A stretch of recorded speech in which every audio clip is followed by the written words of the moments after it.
It's not when you're at the top. When you're at the top, you've got all the risk. I'm looking for people who have nothing to take the risk and make something of your life and do something. This is what the Underdog Society is all about. You've just tuned in to the Underdog Society podcast, featuring Mr. Trevor and Dee.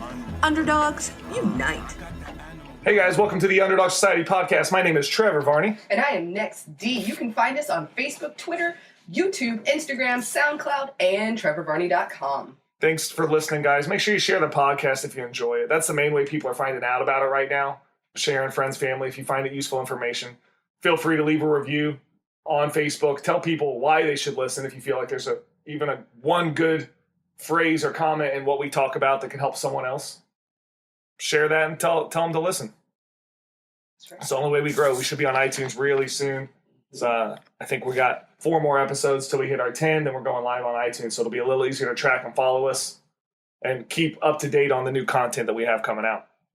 Great. So who are you? My name's Trever Varney. I'm the guy who took a $50,000 loan, turned to $30 million in revenue over the last 7 years, opened up 5 separate businesses, all motorcycle and sales related. Boom, I'm blowing up. Coast to coast. How many bikes have you sold? Let me check. Over 5,000. A lot of fucking bikes. Yeah. I've opened businesses from scratch. I've purchased businesses and remodeled them. I've had an OEM franchise. And I've sold 2 businesses and I closed 1 down. What does OEM mean?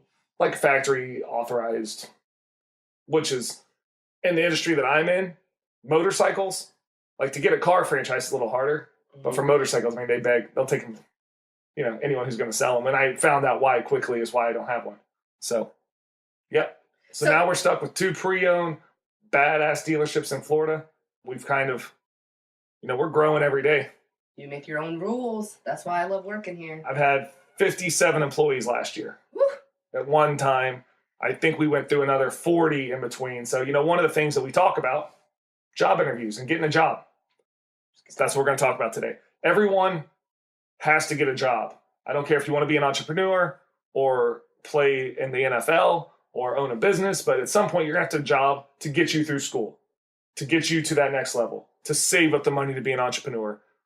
So we're going to talk about that. I've had plenty of jobs. Me too. Honestly, the hardest job I had is being an entrepreneur. I wish I had a real job sometimes. It makes life tough. So I'm going to talk about a few steps of things that I noticed now that I'm older, a little bit wiser, how to successfully interview for a job, how to get a job, how to keep a job, and how to leave a job properly. Yeah. Because these are things you have to learn. If you can't do these things now at McDonald's and at a job where you're starting out, car washing, whatever you do. You're not going to be able to do it later in life. Corporate America or with a client when you're doing a proposal. Everything you do in life is practice. You're right. So that job that you get when you're 19 is practice for the real job later. Take it seriously. Apply seriously. Learn from it and grow. You don't realize it's practice. It's called experience. It's called life. It's the school life. And that's what a lot of people are using for experience now. That's what a lot of people are looking for. Yeah. If you're not a doctor, lawyer, something that, you obviously need that 8 years of school, people are looking for life experience. Right. And for me, I talk about sales a lot in this podcast. Everything revolves around sales. That's right. Doctors revolve around sales. Lawyers revolve around sales. I mean, think about the marketing dollars spent in Florida on billboards. Is it attorneys? Oh, yeah. So these guys go to school for 8 years to learn the law to do what? Sell. That's right. And then you get to this, they get to this thing where they know all they can about lawyering, but they don't know jack shit about business. So they need to, it's a process. And that's a crazy thing I'm learning. So these people, I never viewed myself as someone special because I was good at sales. You're special, buddy. You're special to me. But that's what it all revolves around. I can meet someone who's a doctor who's gone to school for 8 years, 10 years even. Right. IQ of 170. Good at what they do. Doesn't know how to run a business. Can't fucking sell themselves for shit. Meanwhile, I can run a business because I know how to sell. Sell yourself. That's what the job interview is. It's selling yourself. I've never gotten a job just by filling out an application. Right. Never done it. It's always been about who you know. And I've always been that kind of person. So for me, it's all about who you know, but you can know whoever you want. That has always been limitless to me. Mm-hmm. So I've applied for jobs, obviously. You don't get callbacks, but then it's always like, oh, well, when I was younger, my mom's friend's husband was a manager at a gas station, and that's how I got a job. Right. Like, that's who you know. Still who you know. Exactly. It's always been who I know. Now I've had to fill out applications. I think the main thing that I look for when I see an application is how well someone's handwriting is, how long they've been at their job. And that's really and I see if they write anything interesting about themselves. But that's about it. The application is dead. I mean, what's on that piece of paper is for HR purposes only. Right. I like to see that you filled it out completely. Like, that shouldn't be a big fucking deal, but it is to me because it means you follow through and you read the fucking instruction. For real. So, I mean, in person, how you look is everything. How you talk, how you communicate, and again, who you know. So I've always been a person who can put myself in front of people I don't know. I'll tell you an example of a job that I applied for. Obviously being in sales, I decided that if I ever kind of need to make a lot of money, I'll sell Mercedes. Yeah. I'm like, what's the most expensive thing I know that I like? Cars. Yeah. Mercedes are expensive cars. I'll sell Mercedes. Most people think that's probably a hard job to get, selling Mercedes. And I didn't care if it was. I went to the dealership. Mm-hmm. No lie, this is exactly what happened. I go to the dealership. I asked to talk to I looked up the sales manager's name online first. Right. I go there, asked to talk to him, and the person, it's really hard to get in the office and talk to him. They go, I'm here to talk to him about a car that I purchased. He comes out, shakes my, hey, I'm Courtney. Nice to meet you. What's going on with your car? I'm like, actually, here's my resume. I want to talk to you about a sales job. Boom. So I'm already talking to the guy that makes the decision. Mm-hmm. Looks down at it like I'm an asshole for doing it. He's like, something about this kid. I got the job. At like 24. I was the youngest guy there. I think a lot of people didn't like me because of how young I was and skinny ties. my skinny ties and my inappropriate dress. And that job didn't last. That's not the point. The point was, man, that got my foot in the door, because if you don't know someone, they're not going to hire you off a piece of paper. Right. I got a question for you, because you said something.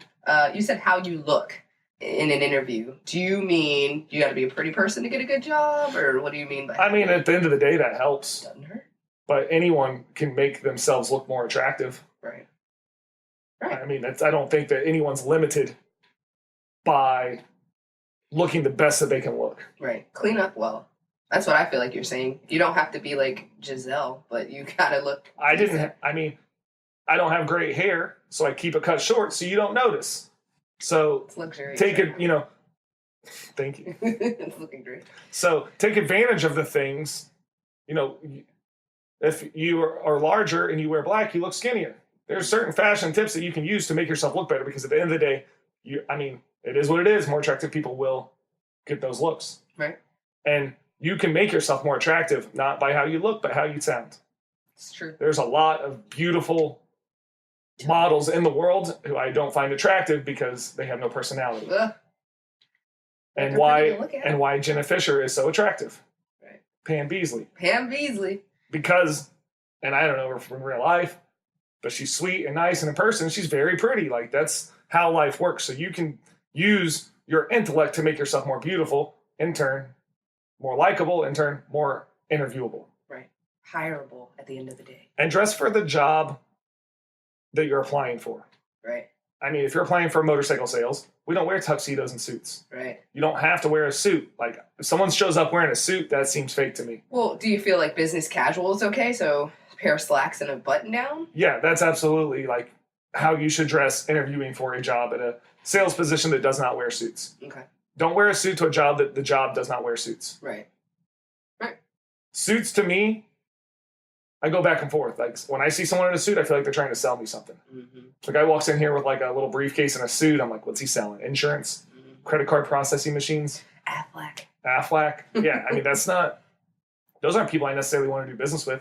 I do want to do business with. If that guy comes in to sell me Aflac, pretends to shop for a motorcycle, gets to know me, tells me what he does, and then casually asks me if we're signed up for insurance. Yeah. I mean, getting to know people before you ask or request something is the number one thing you can do. You're right. It has to be that way. And it starts with the job applying process. So, it's all about who you know. And you can know anyone you want. You can go to almost any website and find out who the boss is, or who the hiring manager is, or do research on them on Facebook. Imagine if you went to a job interview and you knew the person that was interviewing you likes the Dallas Cowboys. And you bring up the Cowboys in the interview. Mm-hmm. There's so much research out there now. It's crazy not to take advantage of it, and it's all free. Right. Especially millennials. You have the tech advantage. You are tech savvy from birth. You have no excuse to go on the internet and Google the job you're getting ready to go stand in and understand a little bit about the people that you're getting to work with. You can look at people on Facebook. It's a little creepy and stalkerish, but at the end of the day, I tell you, when I interviewed with Trever, I knew a little bit about Next Motorcycle, enough to be dangerous, and I knew a little bit about what I guess Trevor's public persona was. It wasn't, I didn't know any of your private business, but I could have been like, okay, Trever Varney's the owner of this company, and Next Motorcycle has done this, this, this, and this, based upon your website. You don't go into an interview blind like, I don't know anything about your company. Especially when your job is working on the website. Right. Right. When I came here, I could have given you three things that I thought you could have changed about your website. I think you did. I really do think I think you came in and were like, you need to do this and this, and I'm like, and you know why it caught me? Everyone says, in life, you know that there's things you're supposed to do. Right. If you ran 5 miles a day and you ate vegetables nonstop, you're going to lose weight. Everyone knows that at this point in life. I think I was mistaken because you don't realize back in the 90s there weren't really gyms on every corner. No. And there wasn't this knowledge that we have now. Right. 2017, you should know how to diet. It's online, but not everyone does it. Right. So to know the right things to do and do them is two separate. That's why execution is everything. Right. Because everyone knows how to be successful at this point. Right. Or knows the steps or have heard the story or the formula to do that. But executing it's a whole nother story. Right. And we face those struggles ourselves every single day. We wake up and we try and figure out how to be better today than we were yesterday. Right. And it's different now because it's like content, execute. You don't have a choice. We've had a hard week this week for Next Motorcycle. We've been pouring ourselves into Next Motorcycle, but the Underdog Society and Mr. Trever Varney cannot be neglected. You got to keep pushing and keep pushing. And when I look for, when I interviewed you, I think I'm great at designing the website. So when you pointed things out that I didn't catch, what does that make me think about you when I think I'm great? You are great, buddy. So anyone who can impress me on my own field or business or, but again, just because I have those ideas, you're the executor. Right. If we both just had ideas, nothing would get done. At all. That's where teamwork, that's why bands fail. It's the truth. When you got two guys who want to be the lead singer, you're right. Well, someone has to write those songs. Right. And then what's more important? The writing of the song or the singing? I mean, you could argue that both ways. Right. Composing the song and making sure that it actually makes sense and making sure people feel it. There's so many levels. And then you got to sell the band after you do all that. That's the first part is writing the music. Then you got to perform it and execute it and sell it really well. Yeah. And everything comes down to sales. So when you're interviewing, make sure that you're always selling. ABC? Always. always be closing. Well, I forgot the acronym, but anyways, always be selling. And that comes from, I don't think people realize how cynical I get.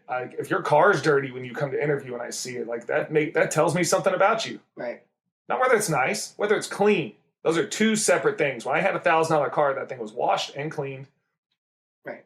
I actually had a somewhat job interview. It wasn't a job interview, a business partner meeting, which is the same thing. Don't be confused. I'm interviewing for their money. Right. And they went to another dealership and looked at them, and they picked them up at the airport and gave them a tour of the dealership, and the place was filthy. The car was filthy. Mm. My car's clean. Yeah, it is. My car's nice. Yeah, it is. I'm clean and nice. Yeah. That's not an accident. People make comments all the time about how clean it is. That shit's premeditated. Yeah. So it smells good in this dealership. How's that possible? So what is that? That's sales. Yeah. I'm selling you that I have a nice, clean dealership and I'm responsible and have an organized setup. Whether I do or not, it doesn't matter. Right. You don't have to be clean and organized. Your car could be dirty for 6 months, but the day you apply for that job, clean it. Right. Wash it if they're going to see your car. Same thing with your clothes. Have an iron shirt. I don't care so much as the brand or that you're wearing a suit, but if you have a nice iron shirt, what does that tell me about you? You took the time. Even if it's a t-shirt. I wear nice t-shirts. I can respect someone who wears a nice t-shirt, especially if you're selling motorcycles. Right. If you don't have a belt on, wear a belt. Right. These are little things. You don't have to go over and abroad to do. These are simple things that you're selling yourself to the person you're talking to. So understanding the person that's interviewing you, selling yourself on how you look and your personality and how clean you are and how organized you are, and being on time. It's a big one. That's a big one. Be early. If you want to be successful in life, people have to like you. Yeah. So everything you do should be pushed towards. I mean, unfortunately, I'm so good at getting people to like me that sometimes I don't always come through with the content part of it. Right. So then people are like, oh, I like this guy. He'd be great. And then maybe I'm not good at that job. Yeah. They're like, oh, I thought this guy. And I hire people like that they're great people, but not good at the job. Right. But you know what? Even at least have the opportunity. Don't forfeit the opportunity by not taking a job because you don't feel you're qualified for it. Right. I say, the way I put it is, be able to live up to your representative. So when you're interviewing and you shake somebody's hand and you're sending the best part of yourself to this person, be able to live up to that. Don't just shake their hand and be like, oh yeah, I can do this, and then come back in Monday and be like, oh, I don't know how to turn the computer on. You know what I mean? If you're going to send a representative, be able to back that up. Yeah, I mean, you can't lie on it. Right. Because you're going to be discovered quickly. And I can tell you right now, anyone who hires you, their one concern is, how can this guy make me more money? Right. Or keep my job where I make the same money. Mm-hmm. Right. So think about that when you're interviewing. Right. Reverse engineer this process. During the interview, talk about how you can make that person more money. You think that's not going to ring some bells? So you think they want to hear that, or they think you want to see where you went to high school, or that's true, or your hobbies? Right. I don't care what your hobbies are. You can make me more money. Now I'm listening. Right. Yeah. Bring that up. I don't know if I've had someone ever in an interview like, you know what? Why do you want this job? Because I think I can make you more money, sir. Right. No shit. I'm hired. Right. I mean, these are the simple things. Right. And I guess I have no limits on what I think I can do or what I think you can do. Mm-hmm. You guys can do whatever you want. It's true. You let me do whatever I want. As long as it's logical and makes sense. And sometimes it works and sometimes it doesn't, but we grow. I mean, if anything, you know, I always joke around. Like, I feel like I could run for president one day. I agree. And giving the current presidential status, I think a lot of people are starting to think, oh, if he can win, I probably can, whether you like him or not. Here's a guy who no one thought could win. Yeah, that's true. He's got to get a little credit there. And I think you're going to see a lot of people coming out of the woodwork. Your Mark Cubans.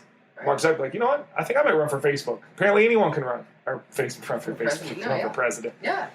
But the funny thing is, you know, a lot like those people, you know, a lot of people are looking for that precedent. Like, oh, here's a celebrity who won the presidency. Now I'm going to talk about running. He was the first one who did it. And I think you're going to see a lot more run. So I think that's the same thing in life. You're looking for that friend who you know who's been successful to believe the story. Would you vote for The Rock for president? Already done. I think I sent it in. That's what's up.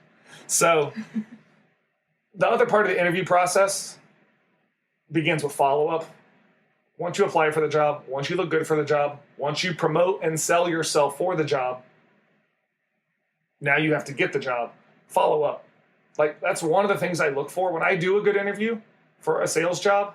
Like, when I go to sell someone a vehicle or anything, doesn't matter if it's 1 million pounds of drilling equipment or paper, I'm calling them back the next day. I did. And you're going to bother them because that's what I want them to do to my customers. Right. So I look for the guy to like, hey, I haven't decided yet. Try and sell them again.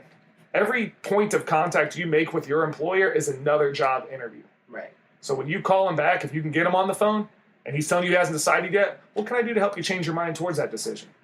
Again, if you're working at, I keep saying McDonald's because it's, I guess, to me, the entry-level job that any high school kid would get. Yeah. You should start doing these steps there so you can be good at these steps later. It's okay to fail at a job interview by dressing too fancy at McDonald's. Right. But you're going to learn how the mistakes that you made and what you can do to interview better at the next job. Right. And don't be scared to hear the words no. Right. And don't be scared to ask, what did I do wrong? If you don't, and they may not give you an answer, so expect that you're not going to always get an answer. But I called Trever back, I guess it was 48 hours, and I was watching the clock like, hey, hi, Trever, this is Dion. Remember I interviewed with you the other day? I was just calling to see what was going on with the process. Is there anything that you need from me? So it wasn't putting it on him. And the job interview never ends. Once you get the job, you're still interviewing. Never stop selling yourself. From day one. That's how you get ahead in life. That's how you move forward. From handshake to handshake. That's what we called it. as we wrap it up on the job interview process, and obviously everything's about sales, sell yourself, nonstop. Yeah. I'll leave you with a little thought. I applied for a job at Outback Steakhouse, was turned down because I failed the personality test, and now I'm a self-made billionaire. You can do anything you want. This is Outback. Right. Did not want me. Right. And here I am. I'm doing it myself. And I've always had that attitude. You know what? I'm going to open up my own Australian steak restaurant now. Right. Next door to them. Like that's the mentality I have. And I'm not scared of rejection. I'm not scared of that fear. And I'm going to take that fear and move forward. And I don't just say that. I've done it. And I'm going to continue to do that. I'm an underdog and I'm going to fight. And that's why you have to have that tenacity and show that when you interview and show that, you know, without giving up. I think that I left when I got fired there. I went to the other steakhouse down the street and applied, and they liked me, and you know it worked out. So don't give up. Keep applying. Be professional. I agree. Sell yourself. Sell yourself. So we didn't get any questions this week. I guess we got to kind of pump it out there, and I'll keep putting up posts on there. But guys, Trevor's here. Free advice. Come on. And I'm telling you right now, once we go to iTunes in about 4 weeks, when we finish our 10 episodes, you will not get my time for free. Right. Yep. Simple as that. I got 15 minutes I will give you for free to give you advice, and then I'm done. I talked to a couple people. And you know, the funny thing is, the couple people I talked to, you know, 5 or 10 people that have called me for the 15 minutes for free. Mm-hmm. And one of them I was actually really interested in doing business with, mm-hmm. but I haven't heard any follow-up from him. And I'm going to follow up with him. But, like, how is that? I mean, I wouldn't do it. But that's why I win, because you know what? If he is going to turn into something good, I don't take it personal. Right. And I'll make him work and make something work out. Yeah. I don't leave it. I mean, if you leave it up to other people, you're going to end up nowhere. That's right. I never leave a job interview of a job that I want up to someone else but me. Yeah. And that doesn't mean that they're going to hire you, but you did everything that you can do to get there. Send in your questions. You can find us on Facebook, Twitter, YouTube, Instagram, SoundCloud, TreverVarney.com. Send us a question next week. I want a good one. Give me something that stumps me. Great. Awesome. Thanks, guys. Have a good day.